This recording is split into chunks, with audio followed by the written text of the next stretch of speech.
A former Houston police officer will skip jail time after taking a plea agreement for exposing himself in the parking lot of Deerbrook Mall. William Logan McCoy, charged back in August for the 2 incidents on consecutive days. Reporter Micah Hatfield caught up with him at the courthouse today. Joining us live. Okay, Micah, how did all of this go down this afternoon? Well, I think the big takeaway from William McCoy's plea agreement is that he will no longer be able to work as a police officer in the state of Texas. At the time of the incident, he was employed by the Houston Police Department, but he resigned on the day that he turned himself in. As part of his plea agreement, he had to voluntarily surrender his state license that allows him to work as law enforcement. Do you have any comment, Mr. McCoy? Any comment about the plea agreement? William McCoy knew that we were outside the courtroom this morning, so he covered his face as he left. I think you missed the elevators. Needless to say, he kept quiet while he waited for the elevator to leave the courthouse after accepting a plea agreement.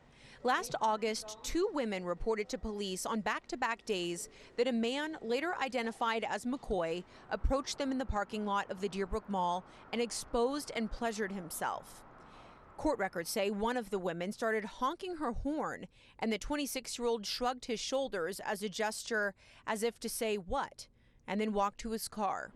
He was employed as a Houston police officer at the time of the incident, but was not said to be in uniform, although it was reported that he had a gun in a holster on his hip in one of the cases. Sexually related offenses are always disturbing, I think, to me.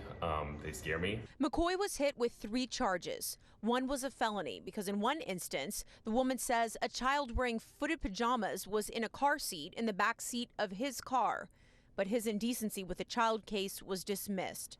He pleaded guilty to 2 misdemeanor counts of indecent exposure and will be on probation for 2 years. He voluntarily surrendered his TCOL license and cannot work in law enforcement anymore in the state. The 26-year-old will not have to register as a sex offender. When you're talking about somebody who does something like this, especially who's in a position of power as a police officer, you don't want those people back out on the street. Micah Hatfield, ABC 13 Eyewitness News.